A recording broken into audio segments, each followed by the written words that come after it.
Service centre में आग लगने से लाखों का नुकसान हो गया। आग इतनी तेजी से फैली कि पूरी दुकान कुछ ही मिनटों में राख हो गई, जबकि दुकान की ऊपरी मंजिल से भी आग की लपटें उठती हुई नजर आई। घटना की जानकारी मिलते ही दमकल की कई गाड़ियां वहां पहुंची और काफी देर की कोशिश के बाद आग बुझा दी गई।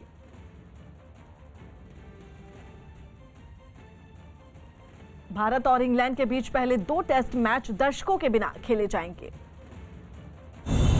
भारत और इंग्लैंड के बीच 5 और 13 फरवरी को चेन्नई में होने वाले दोनों टेस्ट मैच स्टेडियम में दर्शकों के बिना खेले जाएंगे।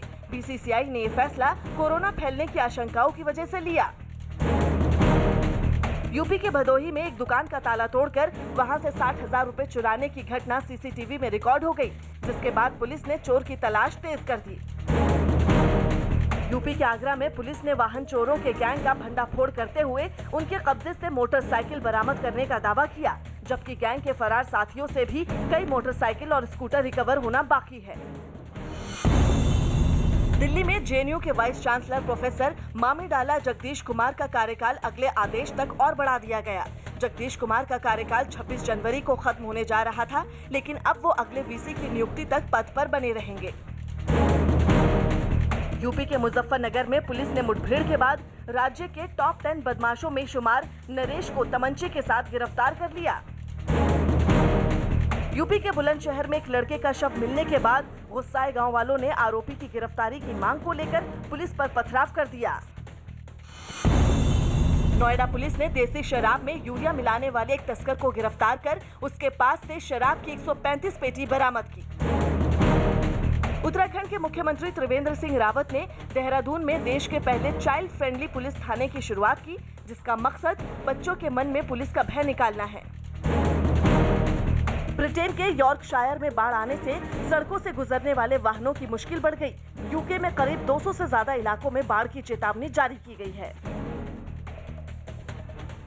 चीन के वुहान शहर से लोगों के पागलपन की हद तक उतरकर मस्ती करने का एक ऐसा वीडियो सामने आया जो इस कोरोना काल में पूरी दुनिया के मुंह पर किसी जोरदार तमाचे की तरह है। कोरोना महामारी को झेलने के बाद सभी देश फिर सिर उठाने की कोशिश कर रहे हैं, लेकिन चीन, जिसने दुनिया को यह नासूर दिया, वो किसी घमंडी और ढीठ बच्चे की तरह अपनी गलती मानने की बजाय अलग ही अकड़ में डूबा है, जिसकी मिसाल उसके वुहान शहर में देखने को मिली। वहां एक पब में लोग ऐसे मदहोश होकर नाचते नजर आए जैसे दुनिया में कोरोना वायरस नाम की कोई बीमारी ना हो।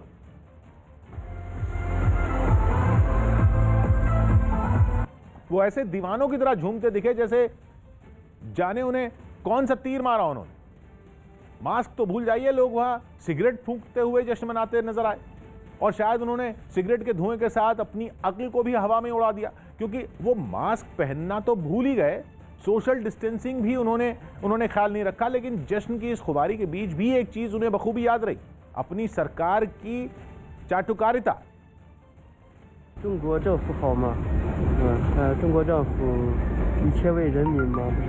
23 जनवरी 2020 को कोरोना पर काबू पाने के लिए दुनिया में पहली बार अगर किसी जगह लॉकडाउन लगाया गया था तो वो चीन का वुहान शहर ही था। लेकिन लॉकडाउन लगाने के 1 साल बाद वहां की तस्वीरों को देखकर साफ है कि चीन ने कोई सबक नहीं सीखा। कोई कह ही नहीं सकता कि कभी यह शहर बंदिशों की बेड़ियों में दुनिया से बिल्कुल कटा हुआ था। गणतंत्र दिवस परेड के लिए आज फुल ड्रेस रिहर्सल है, जिसकी वजह से विजय चौक और उसके आसपास की कई सड़कों पर ट्रैफिक बंद रहेगा, जबकि केंद्रीय सचिवालय और उद्योग भवन मेट्रो स्टेशन भी बंद रखे जाएंगे। इस दौरान मेट्रो स्टेशन से अंदर या बाहर जाने पर पूरी तरह से रोक रहेगी और इसके साथ ही इलाके में ड्रोन उड़ाने पर भी रोक रहेगी।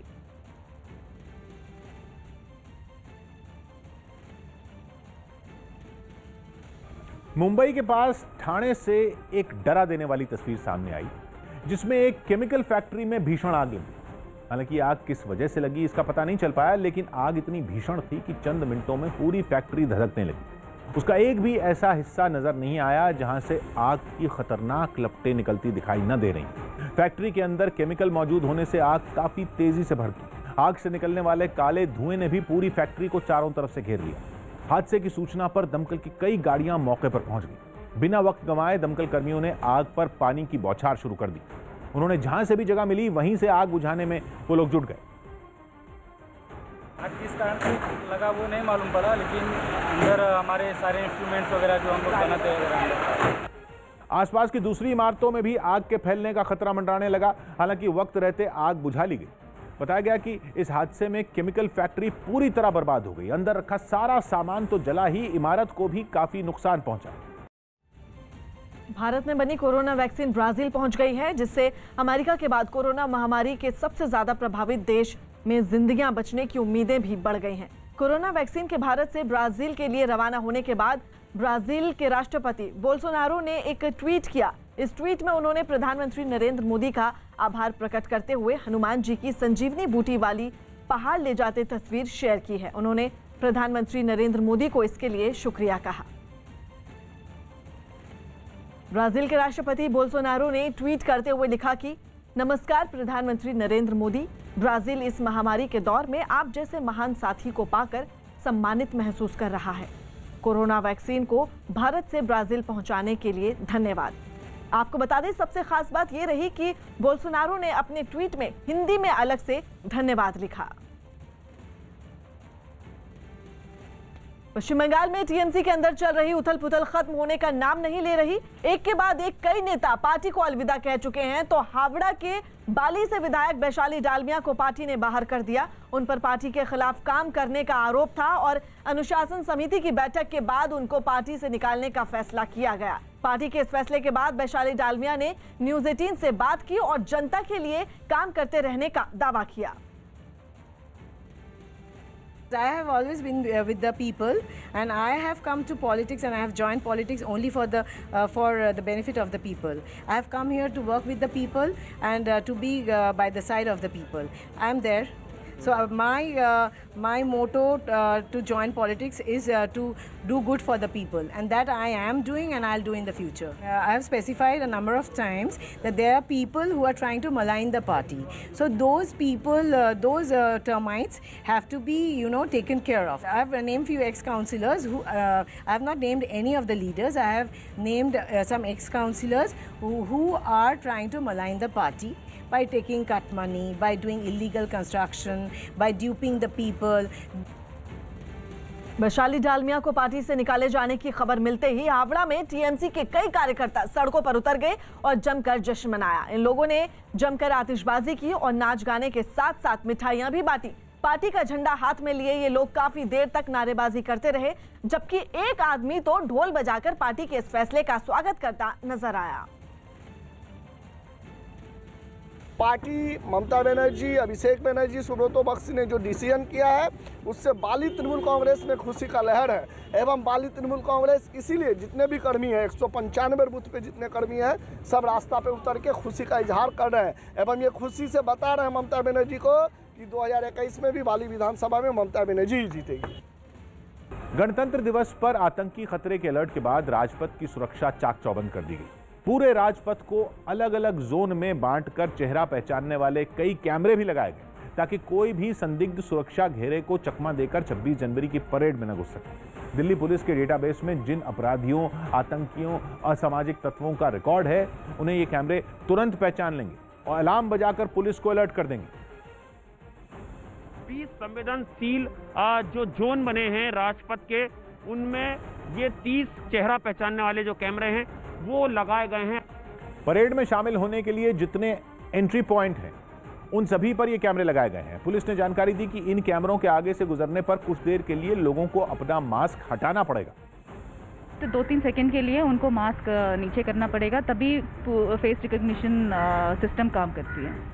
चेहरा पहचानने वाले कैमरों के अलावा करीब 300 सीसीटीवी कैमरे भी पूरे राजपथ की निगरानी के लिए लगाए गए हैं ताकि सुरक्षा में किसी तरह की चूक न हो। हालांकि गणतंत्र दिवस पर आतंकी संगठन जैश-ए-मोहम्मद पुलवामा जैसे हमलों की फिराक में।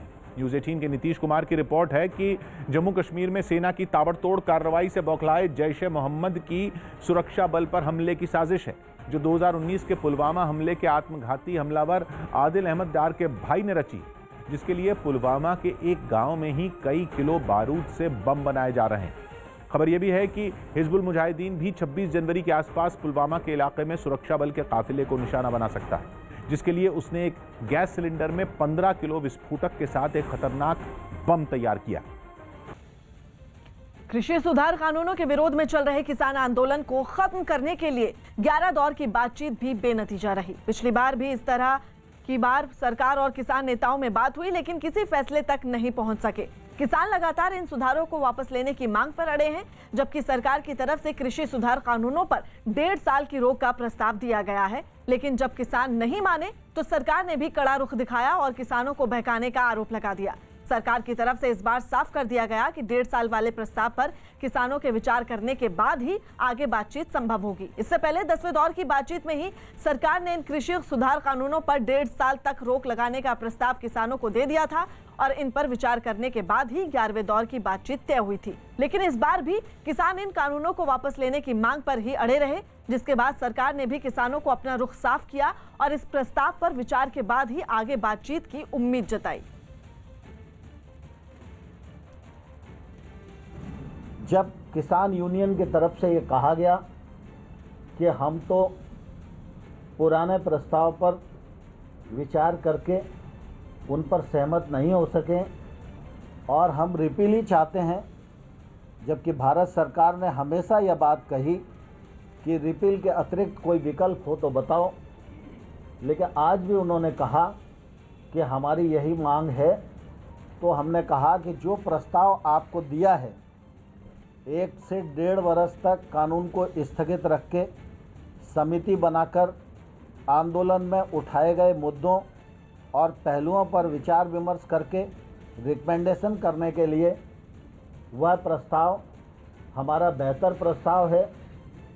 उस प्रस्ताव पर आप पुनर्विचार करें। एक के बाद एक अनेक प्रस्ताव दिए, लेकिन जब आंदोलन की पवित्रता नष्ट हो जाती है तो निर्णय नहीं होता। और मुझे लगता है कि वार्ता के दौर में मर्यादाओं का तो पालन हुआ, लेकिन किसान के हक में वार्ता का मार्ग प्रशस्त हो, इस भाव का सर्वदा अभाव था। इसलिए वार्ता निर्णय तक नहीं पहुंच सकी। कहा कि हमारा ये से बेहतर प्रपोजल नहीं हो सकता, 1 आध महीने को और ऊपर नीचे कर सकते हैं हम, और आप सलाह करके हमको बता दो। हमको बताना है कि हमें सरकार से बात करनी या नहीं करनी। रामायण का पार्ट खत्म हो गया, हमें तो लास्ट हाँ पार्ट था रामायण का और लास्ट के 3 पन्ने बच रहे थे, वो पढ़ दिया, खत्म हो गया। 20 मिनट का खेल था। उधर 26 जनवरी को होने वाली ट्रैक्टर रैली पर किसान अड़े हुए हैं। रैली को लेकर दिल्ली पुलिस और किसानों की बातचीत में कोई फैसला नहीं हो पाया। दिल्ली पुलिस ने किसानों को रैली निकालने के लिए एक मैप दिया है, जिस पर विचार करने के बाद आज किसानों और पुलिस अधिकारियों में फिर बैठक हो सकती है।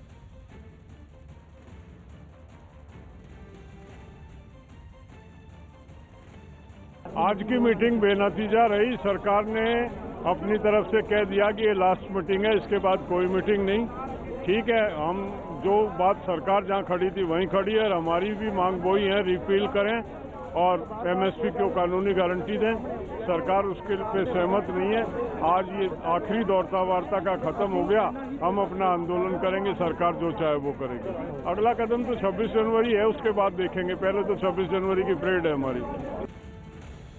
जो बाइडेन के अमेरिका की सत्ता संभालने के साथ ही रूस ने शक्ति प्रदर्शन कर अपने तेवर दिखा दिए। पिछले कुछ वक्त से रूस और अमेरिका के बीच तनाव लगातार गहराता जा रहा है और इसी कड़ी में रूस ने ताबड़तोड़ सैन्य अभ्यास कर अमेरिका को अपनी ताकत दिखा दी। रूस के रक्षा मंत्रालय ने इन अभ्यासों की तस्वीरें भी जारी की, जिनमें रूसी सैनिक बर्फ के बीच लड़ाई का अभ्यास करते दिखाई दिए। इस दौरान बर्फ से ढके रास्तों पर मिसाइलों, टैंकों और दूसरे हथियारों को तेजी से मोर्चे तक पहुंचाया गया। यही नहीं, इन्हें दुश्मन के जासूसी उपग्रहों और विमानों से बचाने की प्रैक्टिस भी की गई। इसके बाद जैसे ही इशारा मिला, बर्फ में छुपे रूसी सैनिक हथियारों समेत बाहर निकले और गोलियां बरसाने लगे।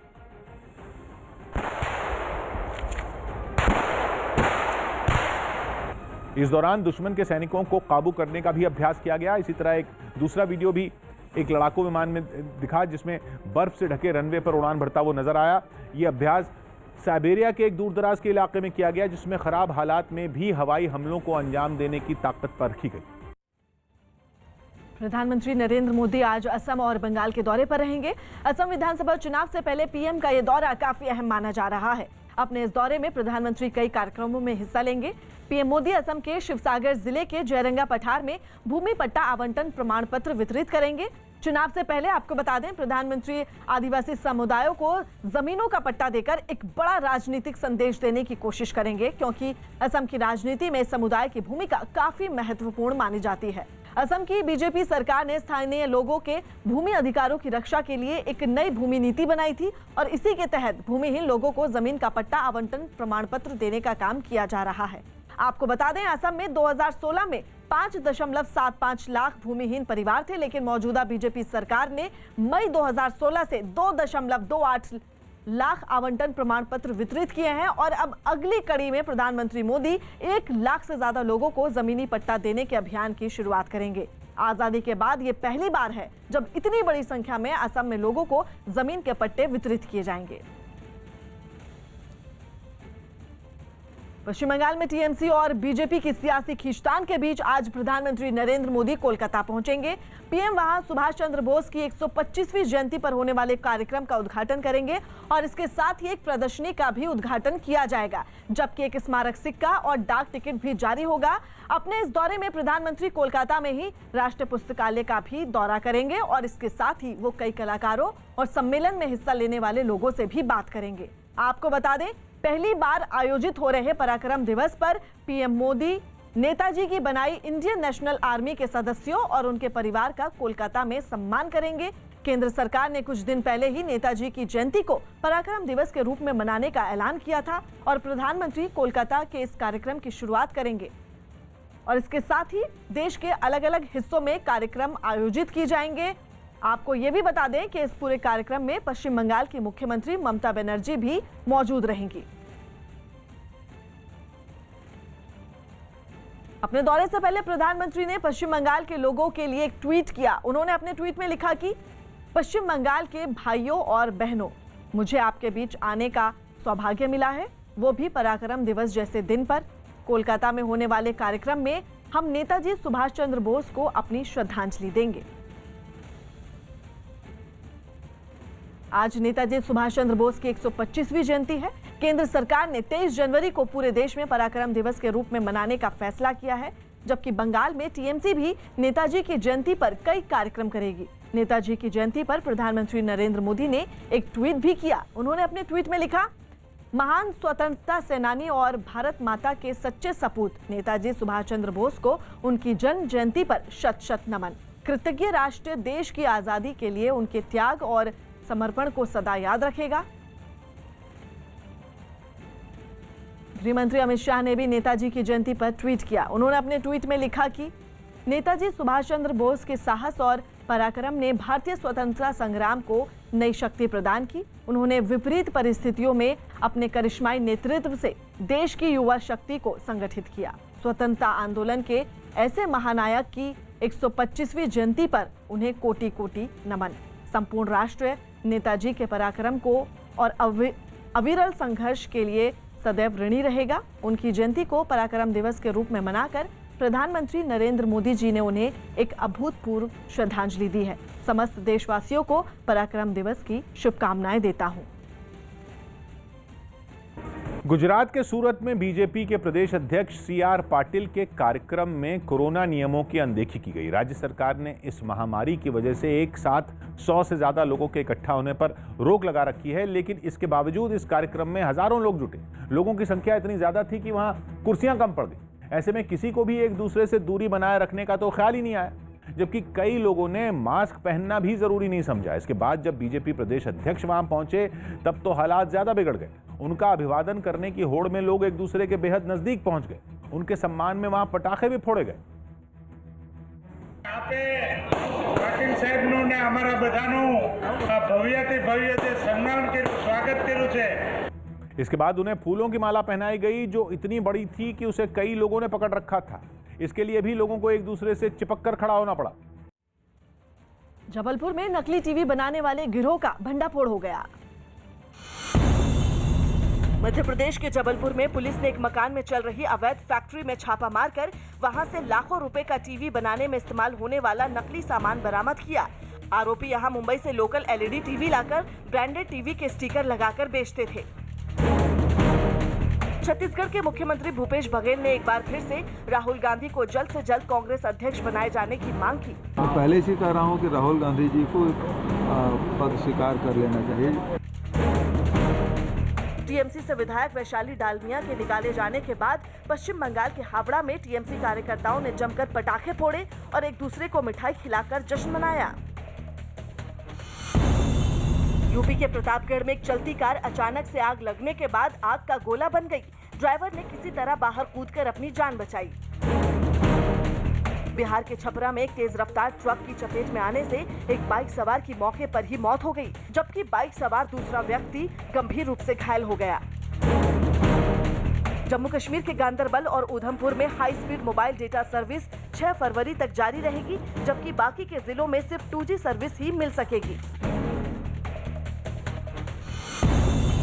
बीजेपी नेता उमा भारती ने सीएम शिवराज सिंह चौहान से मध्य प्रदेश में शराब पर बैन लगाने की मांग की। उनका कम से कम ऐसी शुरुआत कर दीजिए कि सार्वजनिक स्थान, मंदिर, स्कूल, महिलाएं जहां इकट्ठी होती हों, वहां जो दुकानें पहले खुली हुई थी वो अब मत खोलिएगा। मध्य प्रदेश के ग्वालियर में बिजली विभाग ने 20 बड़े बकायेदारों के होर्डिंग्स चौक चौराहे पर लगवा दिए। होर्डिंग्स पर नाम उजागर करने का मकसद बकायादारों को शर्मिंदगी महसूस करवाना है। मध्य प्रदेश के डिंडोरी में उस वक्त अफरा तफरी मच गई जब कृषि उपज मंडी परिसर में खड़ा एक ट्रक अचानक धुआं कर जलने लगा। इस आग में ट्रक का ड्राइवर भी गंभीर रूप से झुलस गया। उत्तर प्रदेश के कानपुर से हैरान कर देने वाला एक वीडियो सामने आया, जिसमें बीच सड़क पर स्कूल में पढ़ने वाले छात्रों के 2 गुट आपस में भिड़ गए, जिससे वहां अफरा तफरी मच गई। बाद में इस घटना की तस्वीरें सोशल मीडिया पर भी वायरल हो गई, जिनमें एक तस्वीर में बीच सड़क पर छात्रों के 2 गुट आपस में भिड़ते नजर आए। बवाल कर रहे लड़कों में कोई पत्थर लेकर तो कोई डंडा लेकर दूसरे गुट के लड़कों की तरफ बढ़ता रहा। सड़क पर 2 मोटरसाइकिलें भी गिरी रहीं, जिन्हें पत्थरों से तोड़ने की आवाजें सुनाई देती रहीं। थोड़ी देर तक सड़क पर बवाल करने के बाद एक गुट के लड़के वहां से भाग खड़े हुए। बीच सड़क पर बवाल होता देख वहां लोगों की भीड़ जुट गई, लेकिन किसी ने भी उन्हें रोकने की कोशिश नहीं की। इस दौरान सड़क पर पड़ी दोनों मोटरसाइकिलों पर कुछ लड़के पत्थर से वार करने लगे। एक लड़का तो डंडा लेकर उन पर टूट पड़ा। अब उस वीडियो फुटेज के आधार पर देख के जो है कि कौन कौन लोग हैं, किस बात की लड़ाई झगड़ा, पता अभी तक थाने पे कोई तहरीर नहीं आई है। इस घटना का वीडियो वायरल होने के बाद पुलिस बीच सड़क पर बवाल कर रहे लड़कों की पहचान करने में जुटी है। हालांकि इस बात का पता नहीं चल सका है कि दोनों गुटों के बीच लड़ाई किस वजह से हुई। कोरोना का टीका लगाने के अभियान की शुरुआत होने के बाद अब रेलवे भी अपनी सभी यात्री ट्रेनों को शुरू करने की तैयारी में है। न्यूज़ 18 के चंदन जजवाड़े की रिपोर्ट है कि मार्च के आखिर तक रेलवे उन सभी ट्रेनों को पटरी पर उतार सकती है जो कोरोना की वजह से नहीं चल रही। देश भर में कुल 12,000 यात्री ट्रेनें हैं, लेकिन 1200 ट्रेनें ही मौजूदा वक्त में चल रही। हालांकि कोरोना की वजह से मालगाड़ियों पर कोई असर नहीं पड़ा था, लेकिन कोरोना मरीजों की घटती तादाद और वैक्सीन लगाने के अभियान की शुरुआत के बाद ट्रेनों में यात्रा करने वाले लोगों को जल्द राहत मिल सकती है। रेलवे ने यह भी साफ किया कि सभी ट्रेनों में कोरोना के नियमों का सख्ती से पालन होता रहेगा।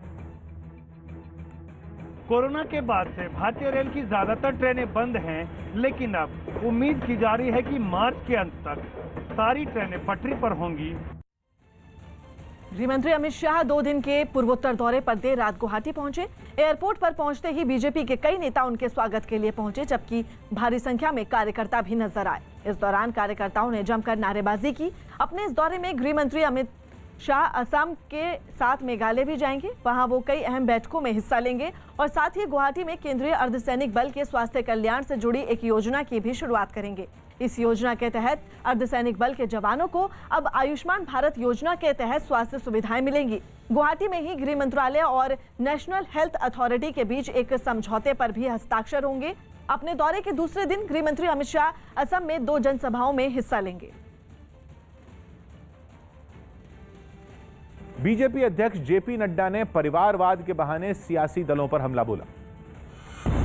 बीजेपी अध्यक्ष जेपी नड्डा ने लखनऊ में पार्टी के कार्यक्रम में हिस्सा लिया।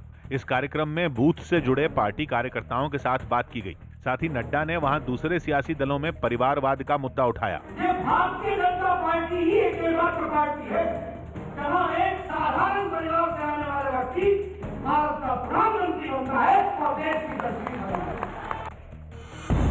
भारत की तरफ से मदद के तौर पर दी गई कोरोना वैक्सीन म्यांमार पहुंच गई। अब तक भारत ने नेपाल, बांग्लादेश और म्यांमार समेत 7 देशों तक ये वैक्सीन पहुंचा दी है।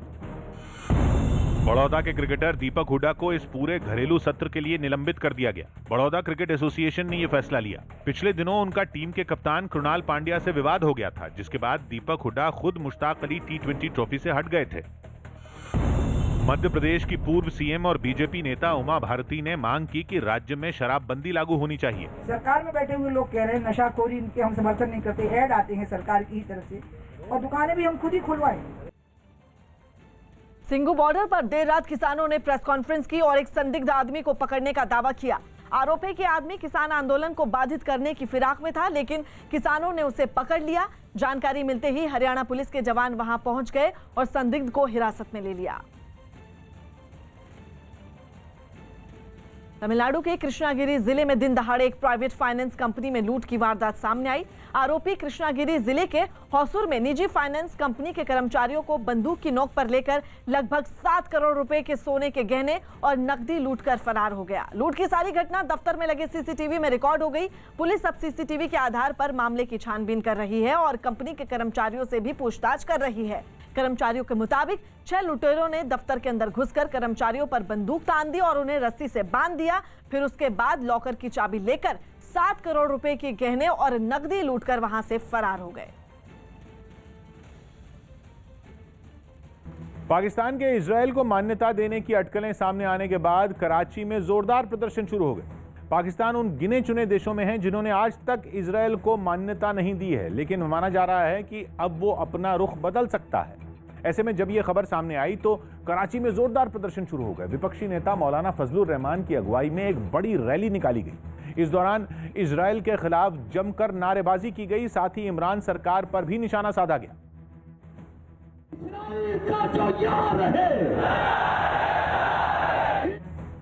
जमीयत उलमा इस्लाम के सैकड़ों कार्यकर्ता झंडे और पोस्टर लेकर सड़कों पर उतरे, जिन्होंने इजरायल को किसी भी कीमत पर बर्दाश्त नहीं करने की धमकी दी। मंच पर मौजूद नेताओं ने भी इजरायल को दुश्मन बताते हुए सरकार को ऐसा कोई भी कदम न उठाने की हिदायत दी। पाकिस्तान में हर चीज को बर्दाश्त कर सकती है, मगर इजराइल को तस्लीम करने के लिए कभी बर्दाश्त नहीं करेगी। इसराइली को प्रशासन की तरफ से मंजूरी नहीं दी गई थी। इसके बावजूद सैकड़ों की तादाद में लोग इकट्ठा हुए और इजराइल के खिलाफ प्रदर्शन किया। उत्तर प्रदेश के बुलंदशहर में हत्या के एक मामले में गिरफ्तारी नहीं होने से नाराज लोगों ने पुलिस पर पथराव कर दिया। हालात संभालने के लिए पुलिस को भी सख्ती दिखानी पड़ी। ये घटना तब हुई जब इलाके में रहने वाले दीपक नाम के एक आदमी की गोली मारकर हत्या कर दी गई, जिसका आरोप उसके ही दोस्त पर लगा। लेकिन पुलिस ने आरोपियों को गिरफ्तार नहीं किया, जिससे नाराज घर वालों ने गांव वालों के साथ मिलकर सड़क जाम कर दिया। आरोपी की गिरफ्तारी की मांग करते हुए वो लोग सड़क पर ही धरने पर बैठ गए और पुलिस के खिलाफ नारे लगाने लगे। सड़क पर हंगामे की जानकारी मिलते ही फौरन पुलिस की एक टीम वहां पहुंच गई, लेकिन जैसे ही पुलिस वालों ने हंगामा कर रहे लोगों को सड़क से हटाना शुरू किया, वो लोग भड़क गए और उन पर पथराव शुरू कर दिया। हालात बेकाबू होता देख पुलिस के जवानों ने भी वहां से भागने में ही अपनी भलाई समझी, और तो और पुलिस पर पथराव करने में महिलाएं भी पीछे नहीं रहीं। दीपक नाम के व्यक्ति की उसके दोस्तों द्वारा हत्या कर दी गई थी। शाम को कुछ उसके घर वाले और रिश्तेदार कुछ जो आक्रोशित थे वो रोड पर आ गए थे। पुलिस को वहां से खदेड़ने के बाद वो लोग काफी देर तक सड़क पर बवाल करते रहे। हालांकि बाद में सभी लोगों को समझा बुझाकर शांत करवा दिया गया। यूपी के देवरिया से परेशान कर देने वाला एक वीडियो सामने आया, जिसमें जमीन विवाद में 2 पड़ोसियों के बीच जमकर मारपीट हो गई, जिसके बाद पुलिस ने आरोपियों के खिलाफ मामला दर्ज कर लिया। बताया गया कि लंबे वक्त से इन दोनों परिवारों के बीच इस मुद्दे पर विवाद चल रहा था, जो इतना बढ़ गया कि नौबत मारपीट तक पहुंच गई। सिर्फ मारपीट नहीं, ईंटों और डंडों से भी इन लोगों ने एक दूसरे की शामत बुला ली। इस घटना का जो वीडियो सामने आया उसमें कुछ लोग एक बुजुर्ग को पीटते दिखाई दिए। एक ने जमीन पर गिरे बुजुर्ग को 2 बार ईंटें फेंक कर मारी, तो दूसरा उन्हें डंडे से पीटने में अपनी पूरी जान लगाता दिखा।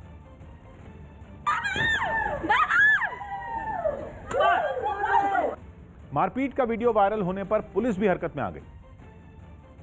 पंजीकृत कर दिया है और इस संबंध में विधिक कार्रवाई कराई है। वीडियो में बुजुर्ग के घर की 2 महिलाएं आरोपियों को रोकती नजर आईं, लेकिन वो उनकी बात मानने को तैयार नहीं हुए। मध्य प्रदेश के बुरहानपुर में प्रशासन ने सरकारी जमीन पर बने अवैध ढाबे के बुलडोजर चलाकर ध्वस्त कर दिया। पूरे राज्य में मुख्यमंत्री शिवराज सिंह चौहान के निर्देश पर हिस्ट्री शीटरों, तस्करों और भूमाफिया के अवैध ठिकानों को ध्वस्त करने की कार्रवाई जारी है। और इसी कड़ी में बुरहानपुर में प्रशासन की टीम ने इंदौर इच्छापुर हाईवे पर मौजूद रॉकी और दिल्ली हैदराबाद नाम के 2 अवैध ढाबों पर बुलडोजर चलाकर जमींदोज कर दिया। उतावली नदी के पास मौजूद ये दोनों ढाबे करोड़ों की सरकारी जमीन पर अवैध तरीके से कब्जा कर बनाए गए थे, जिन्हें हटाने के लिए पहले प्रशासन की तरफ से नोटिस भी दिया गया। लेकिन जब इन ढाबों को नहीं हटाया गया तो प्रशासन ने खुदाई करने वाली मशीन से इन्हें ढहा दिया। बताया गया कि रॉकी ढाबा सोहेल और बिलाल नाम के ड्रग्स तस्करों का है, जिन्हें पुलिस ने कुछ रोज पहले ही गिरफ्तार किया था। दूसरा ढाबा मदीना डेयरी से जुड़े लोगों का बताया जा रहा है, जिससे एक आदमी 6,000 रुपए महीना किराया देकर चला रहा था। नारकोटिक्स कंट्रोल ब्यूरो ने अंतर्राष्ट्रीय ड्रग्स तस्करी के बड़े नेटवर्क का पर्दाफाश किया। न्यूज 18 के आनंद तिवारी की रिपोर्ट है कि एनसीबी ने इस गिरोह से जुड़े 2 तस्करों को चेन्नई से गिरफ्तार कर लिया, जो श्रीलंका के नागरिक हैं और चेन्नई में चोरी छिपे रह रहे थे और वहीं से बैठकर दोनों काफी वक्त से नशे के इस काले कारोबार को चला रहे थे। उनसे पूछताछ में पता चला कि इस गिरोह के तार श्रीलंका और पाकिस्तान से जुड़े हैं और इसका जाल भारत के अलावा अफगानिस्तान, ईरान, मालदीव और ऑस्ट्रेलिया तक फैला हुआ है। इस पूरे खेल का पर्दाफाश करने में एनसीबी की टीम पिछले साल नवंबर से लगी थी, क्योंकि पिछले साल नवंबर में करोड़ों रुपए की ड्रग्स की खेप के साथ 6 तस्कर एनसीबी और कोस्ट गार्ड के हत्थे चढ़े थे और ये सभी लोग श्रीलंका के ही रहने वाले थे, जिनसे पिछले 2 महीनों से पूछताछ चल रही थी। 2 Sri Lankan nationals staying in India, जो कि मीन्स की इलीगल स्टे था और जो कि इस पर्टिकुलर नेटवर्क के किंगपिन्स हैं, वो अरेस्ट हुए हैं। अमेरिकी संसद की सुरक्षा के लिए बुलाए गए सैनिकों को पार्किंग में सुलाने पर सरकार की फजीहत शुरू हो गई। जो बाइडेन के शपथ समारोह के लिए 25,000 से ज्यादा जवानों को तैनात किया गया था, लेकिन जैसे ही समारोह खत्म हुआ, इन जवानों को संसद परिसर खाली करने का फरमान सुना दिया गया, जिसके बाद इन जवानों को वहां की एक पार्किंग में रहने की जगह दी गई। सामने आए वीडियो में ये सैनिक पार्किंग के फर्श पर बिना किसी बिस्तर के लेटे नजर आए। बताया गया कि इस पार्किंग में करीब 5,000 जवानों को ठहराया गया था। बुरे हाल में रह रहे जवानों का ये वीडियो जैसे ही सोशल मीडिया पर वायरल हुआ, लोगों ने सरकार पर गुस्सा उतारना शुरू कर दिया। कई लोगों ने तो इन जवानों के पास खाना भी पहुंचाया, तो कईयों ने इन्हें अपने घर और दफ्तर में रुकने की पेशकश भी की।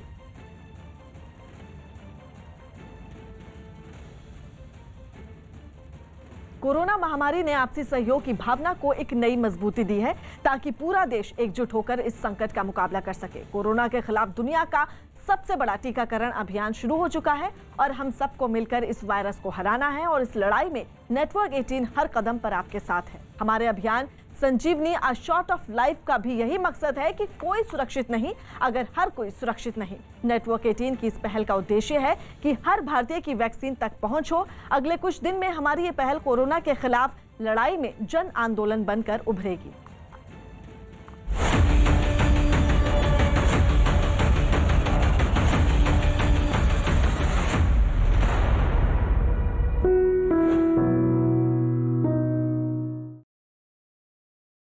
आज के बच्चे देश का भविष्य हैं। देश के जीनियस बच्चों के साथ नेटवर्क 18 लेकर आया है एक खास शो, बायजूस यंग जीनियस। आज शाम 7 बजे न्यूज 18 इंडिया पर इस शो में आप मिलेंगे हैरान करने वाले 2 बच्चों से, जिनमें एक है 9 साल की पूजा बिश्नोई, एक ऐसी बच्ची जिसका शरीर फुर्तीला है, बाजुओं में दम है और हौसला फौलादी है। केवल 9 साल की उम्र में 6 पैक एब्स बनाने वाली पूजा एशिया की पहली बच्ची है। मेरा एक ही मंत्र है कि stay fit, work hard. Under 10 category में केवल 13 मिनट में 3 किलोमीटर दौड़ने का रिकॉर्ड पूजा के नाम है। महज 48 मिनट में पूजा ने 10 किलोमीटर दौड़ने का रिकॉर्ड बनाया है। किसी भी रेस से पहले मेरा एक ही लक्ष्य होता है कि अपने फिनिशिंग लाइन पर सबसे पहले पहुंचना। भारत की इस नन्ही उड़न परी का सपना है 2028 के ओलंपिक्स में भारत को गोल्ड मेडल दिलाना, और उसके सपनों की मजबूत बुनियाद अच्छों का हौसला तोड़ देती है। आज तो मैंने अभी लंच खाया है ना, आज तो नहीं होने वाले मेरे से। जबकि इसी शो में एक और नन्ही जीनियस भी होगी, 13 साल की अश्वता बीजू, जिसने पिछले साल ग्लोबल चाइल्ड प्रोडिजी अवार्ड जीत लिया। इंडिया बुक ऑफ रिकॉर्ड्स ने उसे यंग पैलेंटोलॉजिस्ट के खिताब से नवाजा। अश्वता अब तक लाखों साल पुराने 120 जीवाश्म खोज चुकी है और उसकी तलाश लगातार जारी है।